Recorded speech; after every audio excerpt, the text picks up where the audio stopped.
जी खुदावंद में मेरे प्यारे अजीज़ों, मैं इस एक ख़्याल को आपके साथ बाँटना चाहता हूँ। मैं समझता हूँ कि खुदा की खिदमत करना बहुत बड़े फ़ख्र की बात है। पहला कुरिन्थियों तीसरे बाब की 9वीं आयत में लिखा है कि हम खुदा के साथ काम करने वाले हैं, यानी हम खुदा के को-वर्कर हैं। और इससे बड़ा फ़ख्र कोई नहीं है कि खुदा ने हमें अपने साथ काम करने के लिए रखा है। मौजूदा दौर में अगर हम खुदाम की बात करें, खादिमों की बात करें, जो खुदावंद की खिदमत कर रहे हैं अंजील सुनाने के वसीले से, तो मैं समझता हूँ कि ये बहुत बड़ी बात है। लेकिन इसका मतलब ये नहीं है कि इस ज़माने में जिसमें हम रह रहे हैं, हम ही सीनियर हैं, हम ही आला पाए के खादिम हैं। मैं समझता हूँ कि हम तो ज़र्रे बराबर हैं उन खादिमों के सामने जो माजी में गुजरे हैं, चाहे हमारी अपनी धरती पर, अपनी सरजमीन पर या इससे बाहर। हम तो उनके सामने ज़र्रे बराबर हैं। लेकिन उन खादिमों की तालीमात की बुनियाद पर या नींव पर आज हम खड़े हैं, जिन्होंने अपनी तालीमात की बुनियाद उस खुदावंद यीशु मसीह पर रखी जो कलीसिया के कोने के सिरे का पत्थर है।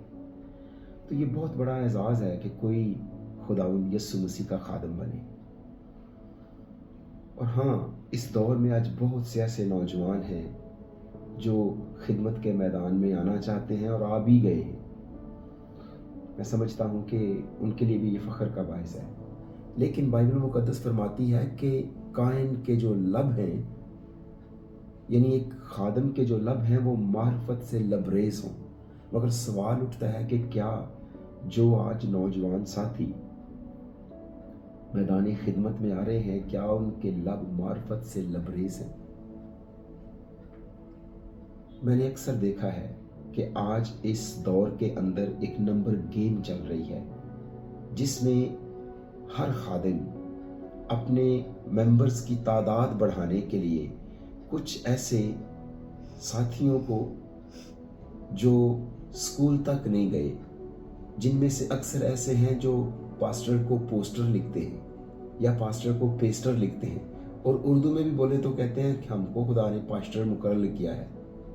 तो ऐसे खादिमों को वो मखसूस करके अपनी नंबर गेमिंग को विन करने के लिए, अपनी तादाद बढ़ाने के लिए खादिमों की फरिश्त में उन्हें बैठा रहे हैं।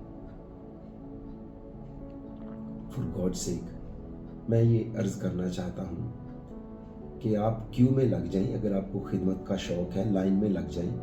आपकी बारी ज़रूर आएगी। जब तक आपकी बारी आएगी तब तक आप तालीम पा चुके होंगे, तब तक आप मार्फत हासिल कर चुके होंगे, और फिर आप बेहतरीन तरीके से खुदा की खिदमत कर सकते हैं। क्योंकि तालीम हासिल करके खुदा की खिदमत करना रूहों को बचाना होगा, और बग़ैर तालीम के, बतौर अनाड़ी, बग़ैर मार्फत के खुदा की कलीसिया का नुकसान होगा, जो कि हो रहा है। और मैं बस यही अर्ज़ करना चाहता हूँ कि अपने जो बहुत इल्म रखने वाले और बसीरत रखने वाले और साहिब ज़मीर खादिम हैं, मेहरबानी फरमाकर नंबर गेमिंग के सिलसिले में पढ़ के आए हम खुदावंद के काम का या खुदावंद के पाकिस्तान का नुकसान ना करें। बल्कि बाइबल में लिखा हुआ है कि इन छोटी लुमड़ियों को पकड़ो, क्योंकि वो पाकिस्तान को ख़राब करती हैं।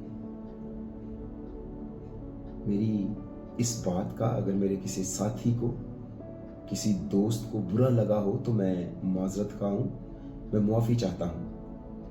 लेकिन चूँकि खुदावंद की खिदमत की बात है, हमारी ज़ाती अना या ज़ाती दुश्मनी या ज़ाती तौर पे किसी के साथ रंजिश की बात नहीं हो रही। हम चाहते हैं कि खुदावंद का नाम जलाल पाए, खुदावंद की कलीसिया बरोमंद हो, बढ़े। लेकिन उसके लिए इस फील्ड में, इस मैदान खिदमत में पढ़े लिखे खुदाम की ज़रूरत है। क्योंकि जिस नेशन को या जिस जनरेशन को हम लीड कर रहे हैं, आज वो जनरेशन एक तालीम याफ्ता जनरेशन है। तो आप खुद ही फैसला करें कि क्या तालीम याफ्ता जो जनरेशन है वो इन पढ़ खादमों से बरकत पा सकती है या पाएगी। कोई शक नहीं है कि इल्म सब कुछ नहीं है, खुदा पाक रूह देता है, लेकिन जितने भी खुदाम हैं, चाहे वो पुराने अहदनामे के अंबिया कराम थे या यीशु मसीह के रसूल थे, उन्होंने तालीम पाई। खुदावंद यीशु मसीह खुद खुदा थे और खुदा से उन्होंने 3.5 साल तालीम पाई। इसके बाद वो अनपढ़ नहीं रहे, 3.5 साल तक उन्होंने सीखा। पुराने अहदनामे में हमारे सामने सैमुएल नबी की कहानी आती है, जिसने अंबिया के मदारस या स्कूल खोले हुए थे और वहाँ पे अंबिया कराम को तालीम दी जाती थी। यहाँ तक कि यीशु मसीह के दौर में या उससे पहले रबी बनने के लिए बहुत जान जोखों में डालनी पड़ती थी और काफ़ी मुश्किलात का सामना करना पड़ता था एक शख्स को रबी बनने के लिए, तब जाके वो रबी कहलाता था। तो हमें तो खुदा ने ये भी फरमा दिया कि तुम रबी ना कहलाओ। मैं फिर अर्ज करना चाहता हूँ कि खुदावंद के काम की खातर, यीशु मसीह की कलीसिया की खातर आए, पढ़े लिखे खादमों को मखसूस करें, तालीम याफ्ता खादमों को मखसूस करें, और ख़ास तौर पर जिनकी बुलाहट है, जिनको बुलाया गया है, ना कि उन्हें जो बेरोज़गार हैं और कोई काम नहीं मिल रहा, तो हम उन्हें खादम मखसूस करके अपनी कलीसिया की तादाद में इजाफा करें। नहीं, ये तरीका दुरुस्त नहीं है। ज़िंदगियाँ जब जीत ली जाएंगी तो कलीसिया खुद ब खुद बढ़ती जाएगी। अपना ख्याल रखें। मैं आपका खैर अंदेश हूँ, pastor Harris Hussain, agape fellowship church international.